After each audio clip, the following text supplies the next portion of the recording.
Hi hello నమస్తే welcome to cine flash. OTT ప్రపంచంలో ఇప్పుడు మరో క్రేజీ షో రాబోతుంది. బ్రేకప్ అయిన లవర్స్కు ప్యాచప్ చేయడానికి స్వయంగా రంగంలోకి దిగింది రాజమాత రమ్యకృష్ణ.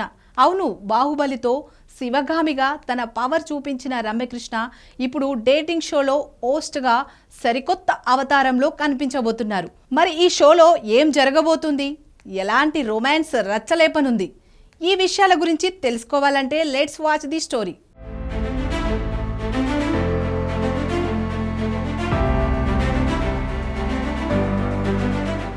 ఓటీటీ ప్లాట్ఫామ్ జియో హాట్స్టార్లో త్వరలో స్ట్రీమ్ కానున్న తమిళ రియాలిటీ షో సెకండ్ లవ్ ఇప్పుడు హాట్ టాపిక్గా మారింది.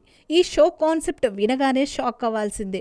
ప్రేమలో బ్రేకప్ అయ్యి డిప్రెషన్లో ఉన్న 30 ఏళ్లలోపు 12 మంది యువతీ యువకులు ఒక లగ్జరీ విల్లాలో కలిసి ఉంటారు. అక్కడ మొదలవుతుంది అసలైన రియాలిటీ డ్రామా. వాళ్ళు తమ సెకండ్ లవ్ను వెతుక్కోవాలి. కొత్త రిలేషన్షిప్స్, ఎమోషన్స్, ట్విస్టులు అన్నీ కలగలిపిన లవ్ ఎంటర్టైన్మెంట్ షో ఇది. దీనిలో ఇంకో బిగ్ సర్ప్రైజ్ ఏంటంటే ఈ షోకి హోస్టుగా వ్యవహరించేది నటి రమ్యకృష్ణ. రాజమాత శివగామిగా పవర్ చూపించిన ఆమె ఇప్పుడు గుండె ముక్కలైన వాళ్ళకి మళ్ళీ ప్యాచ్ చేసే షోకి గైడ్గా మారబోతున్నారు. తాజాగా మొదలైన పోస్టర్లో రమ్యకృష్ణ లుక్ చూసి నెటిజన్లు షాక్ గురవుతున్నారు.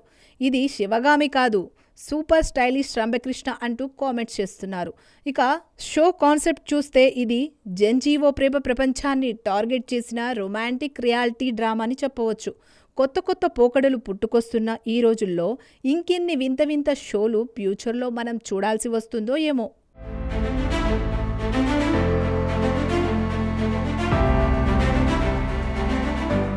మొత్తానికి రాజమాత రమ్యకృష్ణ కొత్త అవతారం ఇప్పుడు ఓటీటీలో హాట్ టాపిక్గా మారింది. డేటింగ్ షోలో ప్రేమ పాఠాలు నేర్పబోతున్న ఈ సరికొత్త ప్రయాణంతో ఓటీటీలో లవ్ రచ మొదలవబోతుంది. మరి ఎంతవరకు ఈ షో సక్సెస్ అవుతుందో వేచి చూడాలి.